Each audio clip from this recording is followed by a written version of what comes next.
Pensiya guvohnomasi ko'pchilikning hamyonida yotadi, lekin uning haqiqiy imkoniyatlaridan hamma ham foydalanmaydi. Men amaliyotda juda ko'p holatlarni ko'rganman. Odam pensiyaga chiqqan, guvohnomasi bor. Lekin dorixonada chegirma so'ramaydi. Kommunal xizmatlarda imtiyoz bor yo'qligini tekshirmaydi. Bankda o'ziga qulay shartlarni talab qilmaydi. Transport yoki sanatoriy masalasida esa umuman ma'lumotga ega emas. Natijada oyga oz-ozdan bo'lsa ham pul yo'qotadi. Yil oxirida esa bu summa sezilarli bo'lib qoladi. Bugun men sizga pensiya guvohnomasi bilan bog'liq ular ko'p gapirmaydigan 9 ta yashirin imkoniyatni tushuntiraman. Bu ma'lumot faqat pensionerlar uchun emas, ota-onasi, buvisi, bobosi pensiyada bo'lgan har bir inson uchun muhim. Hozirning o'zida kanalga obuna bo'ling, videoga like bosing. Chunki bunday ma'lumotni bilgan odam o'z haqqini vaqtida talab qila oladi. Avvallari pensiya guvohnomasi ko'proq men pensiya olaman degan oddiy tasdiqlovchi hujjat sifatida ko'rilardi. Ya'ni odam uni asosan pensiya tayinlanganda ayrim idoralarda yoki tibbiy muassasalarda ko'rsatish uchun ishlatardi. Ko'pchilik uchun bu guvohnoma pasport yo'lida turadigan, lekin kamdan kam ochiladigan hujjat edi. Hozir vaziyat o'zgargan. Davlat xizmatlari raqamlashtirilmoqda. Ijtimoiy himoya tizimi kengaymoqda. Banklar, xususiy klinikalar, dorixonalar, transport tashkilotlari va ayrim savdo tarmoqlari pensionerlar uchun alohida shartlar taklif qilmoqda. Lekin muammo shundaki, bu imkoniyatlarning hammasi ham odamning uyiga kelib aytilmaydi. Ko'pincha pensionerning o'zi so'rashi. Ariza yozishi, hujjat ko'rsatish yoki mahalla, tuman ijtimoiy himoya bo'limi, pensiya jamg'armasi, bank, poliklinika orqali aniqlashtirish kerak bo'ladi. Men bu yerda eng muhim narsani alohida aytaman. Pensiya guvohnomasi seri karta emas. Uni ko'rsatdingiz degani hamma joyda avtomatik chegirma beriladi degani emas. Lekin u sizning maqomingizni tasdiqlaydi. Aynan shu maqom orqali siz ayrim imtiyozlar, yengilliklar, chegirmalar, navbatsiz xizmatlar, ijtimoiy yordamlar va qo'shimcha imkoniyatlarga da'vo qilishingiz mumkin. Pensiya yoshidagi odamlar uchun eng katta xarajat ko'pincha dori-darmon va tibbiy ko'rik bo'ladi. Men ko'p pensionerlardan eshitaman. Doktorga boraman, navbat uzun, tahlilga pul ketadi, dori qimmat. Pensiya guvohnomasi bu muammoni to'liq yo'q qilmaydi, lekin ayrim holatlarda sizga ustunlik berishi mumkin. Masalan, poliklinikada ro'yxatda turgan pensioner sifatida siz profilaktik ko'riklardan o'tish, terapevt, kardiolog, endokrinolog, nevropatolog kabi mutaxassislarga yo'llanma olishda o'z maqomingizni ko'rsatishingiz kerak. Agar sizda yurak-qon tomir kasalligi, qandli diabet, yuqori qon bosimi, bo'g'im og'rig'i yoki doimiy davolanish talab qiladigan kasallik bo'lsa, oilaviy shifokordan dispanser nazoratiga olinishingizni so'rang. Bu ba'zi tekshiruvlar, tahlillar va maslahatlar bo'yicha sizga qulaylik yaratishi mumkin. Real misol 6-8 yoshli odam oyiga qon bosim dorilariga 2,5 ming so'm sarflaydi. U poliklinikaga borib, doimiy kasalligi bo'yicha ro'yxatga olinmaganini biladi. Shifokor ko'rigidan o'tib, kerakli hujjatlar rasmiylashtiriladi. Natijada u ayrim tekshiruvlarni bepul yoki arzonroq o'tkazadi. Ba'zi dorilar bo'yicha esa ijtimoiy dasturlar bor yo'qligini bilib oladi. Bu har oy aniq 2,5 ming so'm tejaladi degani emas. Lekin yil davomida bir necha marta tahlil ko'rik, yo'llanma xarajatini kamaytirishi mumkin. Dorixonalarning hammasida bir xil chegirma bo'lmaydi. Lekin juda ko'p dorixona tarmoqlarida pensionerlar, nogironligi bo'lgan shaxslar yoki ijtimoiy himoyaga muhtoj fuqarolar uchun chegirma aksiyalari bo'ladi. Eng katta xato shuki, odamlar buni so'ramaydi. Kassa keladi, pulini to'laydi, chiqib ketadi. Men doim shunday maslahat beraman. Har safar dori olayotganda pensionerlar uchun chegirma bormi deb so'rang va pensiya guvohnomasini ko'rsating. Masalan, bir dori dakati 1000 so'm turadi. Agar dorixonada 5% chegirma bo'lsa, bu 4000 so'm. Bir qarashda arzimas. Lekin pensioner oyga 6 xil dori olsa, umumiy xarajat 500 ming so'm bo'lsa, 5% chegirma 25 ming so'm bo'ladi. Yiliga bu 300 ming so'm. Agar oila budjeti tor bo'lsa, bu pul kommunal to'lovning bir qismi yoki oziq-ovqatga yordam bo'ladi. Bu yerda yana bir nozik jihat bor. Ba'zi dorixonalar chegirmani faqat ma'lum kunlarda beradi. Masalan, haftaning seshanba kuni yoki oy boshida. Ba'zilar esa faqat o'zining bonus kartasi bilan beradi. Shuning uchun pensiya guvohnomasi bilan birga pasport yoki ID kartani ham olib yurish foydali. Dorixonadan chekni oling, narxlarni solishtiring. Bir xil dori boshqa joyda arzonroq bo'lishi mumkin. Ko'pchilik kommunalga pensioner bo'lganim uchun chegirma berilishi kerak deb o'ylaydi. Bu har doim ham avtomatik bo'lmaydi. Kommunal imtiyozlar odatda fuqaroning toifasi daromadi, nogironligi, urush yoki mehnat faxriysi maqomi, yolg'iz yashashi, ijtimoiy reyestrga kiritilmagani kabi holatlarga bog'liq bo'ladi. Lekin pensiya guvohnomasi bu jarayonda asosiy tasdiqlovchi hujjatlardan biri bo'lib xizmat qiladi. Men ko'rgan real vaziyat: 72 yoshli ayol yolg'iz yashaydi. Pensiyasi 1 million 200 ming so'm atrofida. Qishda gaz, elektr va suv to'lovlari oshib ketadi. U mahallaga murojaat qilmagan, chunki baribir foydasi yo'q deb o'ylagan. Keyin farzandi bilan mahallaga borib, ijtimoiy yordam, kompensatsiya yoki tegishli dasturlar bor yo'qligini so'raydi. Undan pasport, pensiya guvohnomasi, uy-joy hujjati, kommunal to'lov kvitansiyalari, oilaviy tarkib haqida ma'lumot so'raladi. Tekshiruvdan keyin ayrim yordam turlariga ariza berish imkoniyati paydo bo'ladi.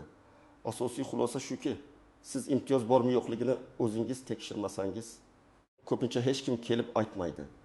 Mahallaga, tuman ijtimoiy himoya bo'limiga, kommunal tashkilotlarga murojaat qilib, men pensionerman, daromadim shuncha, yolg'iz yashayman yoki qaramog'imda odam bor, menga qanday yengilliklar bor deb aniq so'rash kerak. Transport masalasi hududga qarab farq qiladi. Ayrim joylarda jamoat transporti bo'yicha pensionerlarga ma'lum imtiyozlar, ayrim sanalarda bepul yurish, maxsus kartalar yoki chegirmali tariflar bo'lishi mumkin. Ba'zi xususiy transportlarda esa bunday imtiyoz yo'q. Shuning uchun men hech qachon hamma joyda bepul deb aytmayman. To'g'ri yondashuv. O'z shahringiz yoki tumaningizdagi transport boshqarmasi, hokimlik e'lonlari, metro yoki avtobus tizimi qoidalarini tekshiring. Masalan, Toshkentda yashaydigan pensioner bilan viloyat tumanida yashaydigan pensionerning imkoniyatlari bir xil bo'lmasligi mumkin. Bir joyda elektron transport kartasiga imtiyoz ulanadi. Boshqa joyda esa faqat ayrim toifadagi fuqarolarga beriladi. Siz pensiya guvohnomasi, pasport yoki ID karta bilan tegishli kassaga, xizmat markaziga yoki transport kartasi beruvchi punktga borib so'rashingiz kerak. Bu imkoniyatning foydasi oddiy hisobda ko'rinadi.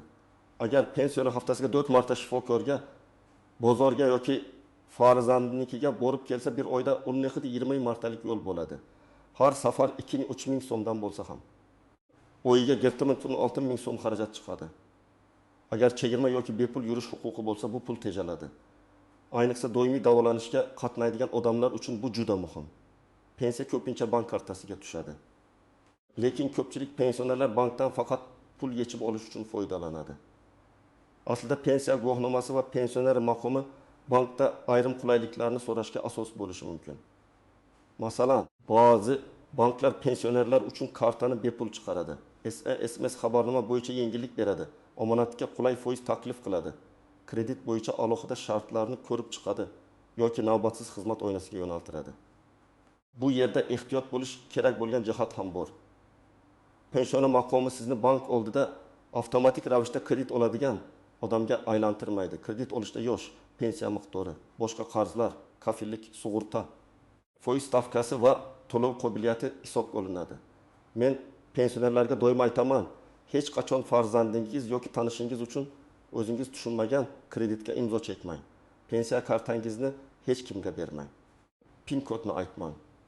Telefoningizga kelgan SMS kodni hatto bank xodimi deb tanishtirgan odamga ham aytmang. Real misol. Pensionerning kartasiga oyiga 1 million 500 ming so'm pensiya tushadi. U bankka borib omonat shartlarini so'raydi. Agar uyda 5 million so'm jamg'armasi bo'lsa va uni oddiy hamyonda saqlasa, pul qadrsizlanadi va xavf ham bor. Bank omonatiga qo'ysa shartlariga qarab qo'shimcha daromad olishi mumkin. Lekin shartnomani o'qish muddatidan oldin yechib olsa foiz kamayadimi? Karta xizmati pullimi? Hammasini so'rash kerak. Bu eng kam so'raladigan, lekin eng foydali imkoniyatlardan biri. Pensiya yoshidagi odamlar orasida bel og'rig'i, qon bosimi, yurak, nafas yo'llari bo'g'im, asab tizimi kasalliklari ko'p uchraydi. Sanatoriy yoki reabilitatsiya markazi davolanish esa oddiy dam olish emas, balki sog'liqni tiklash imkoniyati bo'lishi mumkin. Bunday yo'llanmalar hamma pensionerga bir xil tartibda berilmasligi mumkin, lekin ayrim toifalar, ijtimoiy himoyaga muhtojlar, nogironligi bo'lgan shaxslar, yolg'iz keksalar, mehnat faxriylari uchun dasturlar bo'lishi ehtimoli bor. Nima qilish kerak? Avvalo oilaviy shifokorga boring. Kasalliklaringiz bo'yicha tibbiy xulosa, ambulator karta tahlillar mutaxassis ko'rigidan o'tish kerak bo'lishi mumkin. Keyin mahalla, ijtimoiy himoya bo'limi yoki tegishli tashkilotdan sanatoriy yo'llanmasi tartibini so'rang. Pensiya guvohnomasi bu yerda sizning maqomingizni tasdiqlaydi. Lekin tibbiy ko'rsatma ham zarur bo'ladi. Masalan, 7000 yoshli erkak insultdan keyin yurishda qiynaladi. Oilasi faqat uyda parvarish qilish bilan cheklanadi. Ular reabilitatsiya bo'yicha dasturlarni so'ramagan. Shifokorga murojaat qilinganda unga fizioterapiya, massaj, davolovchi mashqlar yoki reabilitatsiya yo'llanmasi bo'yicha ma'lumot berilishi mumkin. Buni vaqtida so'rash insonning hayot sifatini sezilarli yaxshilaydi. Davlat xizmatlarida ayrim toifadagi fuqarolar uchun to'lovlardan ozod qilish, kamaytirilgan yig'im yoki navbatsiz xizmat ko'rsatish kabi yengilliklar bo'lishi mumkin. Bular xizmat turiga qarab farq qiladi. Masalan, notarial xizmat, kadastr, arxiv ma'lumotnomasi, sudga murojaat, davlat xizmatlari markazi orqali olinadigan ayrim hujjatlar bo'yicha imtiyozlar toifaga bog'liq bo'ladi. Pensioner sifatida siz har safar davlat xizmatlari markaziga borganda bitta savolni berishingiz kerak. Mening pensiya guvohnomam yoki ijtimoiy maqomim bo'yicha to'lovda yengillik bormi? Bu savol bepul. Lekin berilmasa, siz umumiy tarif bo'yicha to'lab yuborishingiz mumkin. Real vaziyat, pensioner uyining hujjatini tartibga solmoqchi. U kadastr, arxivga, notarial xizmatlarga murojaat qiladi. Agar oldindan imtiyozlar bor yo'qligini so'ramasa, barcha to'lovlarni odatdagidek amalga oshiradi. Keyin qo'shnisi mening toifam bo'yicha chegirma bo'lgan ekan desa, afsuslanadi. Shuning uchun har bir xizmatda to'lovdan oldin so'rash odat bo'lishi kerak. Bunda pensiya guvohnomasi, pasport, nogironlik ma'lumotnomasi bo'lsa, mehnat faxrisi yoki boshqa maqom hujjatlari ham yoningizda bo'lsin. Pensiya olishning o'zi odamning yordamga muhtoj emasligini anglatmaydi. Ba'zan pensiya miqdori doriga ham, oziq-ovqatga ham, kommunalga ham yetmaydi.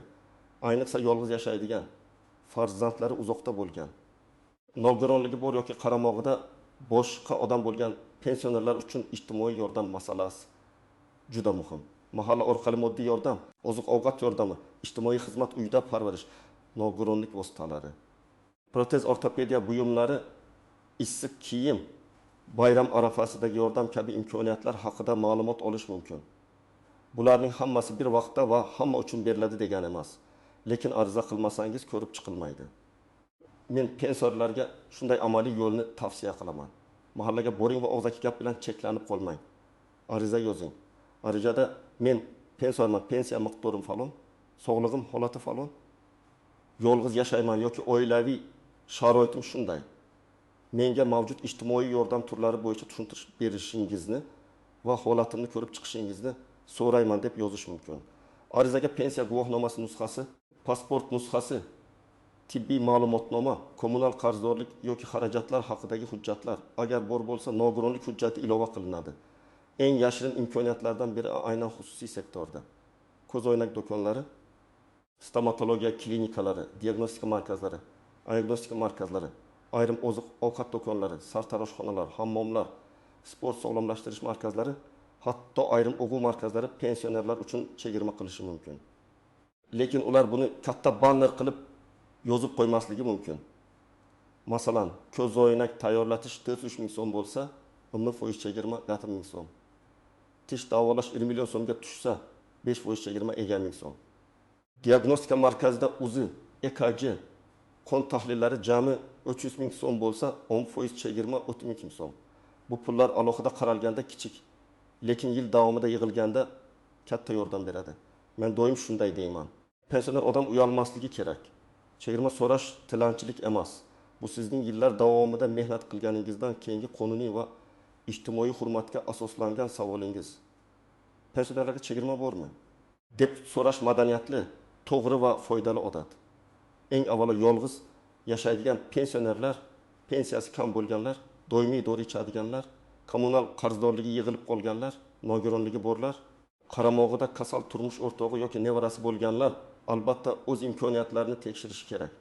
Chunki ular uchun har bir chegirma, har bir yordam, har bir navbatsiz xizmat real hayot sifatini o'zgartiradi. Farzandlari moddiy yordam beradigan, sog'lig'i yaxshi, pensiyasi yetarli bo'lgan pensionerlar ham befarq bo'lmasin. Chunki bugun kerak bo'lmagan imtiyoz ertaga kerak bo'lishi mumkin. Masalan, odam bugun sog'lom, lekin bir oy keyin operatsiya yoki qimmat tekshiruv zarur bo'lib qoladi. Oldindan qaysi idoraga borish, qanday hujjat kerakligini bilib qo'yish vaqtini tejaydi. Kim shoshilmasa ham bo'ladi. Agar sizning barcha hujjatlaringiz tartibda, pensiya muntazam tushyapti, kommunal bo'yicha muammo yo'q, tibbiy xarajatlar kam, oilaviy yordam bor bo'lsa, vahimaga tushish shart emas. Lekin baribir yiliga kamida bir marta o'z maqomingiz bo'yicha imtiyozlarni yangilab tekshiring. Chunki qoidalar, dasturlar va mahalliy imkoniyatlar o'zgarib turadi. Birinchi tuzoq. Pensiya guvohnomasi bo'lsa, hamma narsa bepul degan noto'g'ri fikr. Yo'q, hamma narsa bepul emas. Har bir imtiyozning sharti, muddat hududi, toifasi va hujjat talabi bor.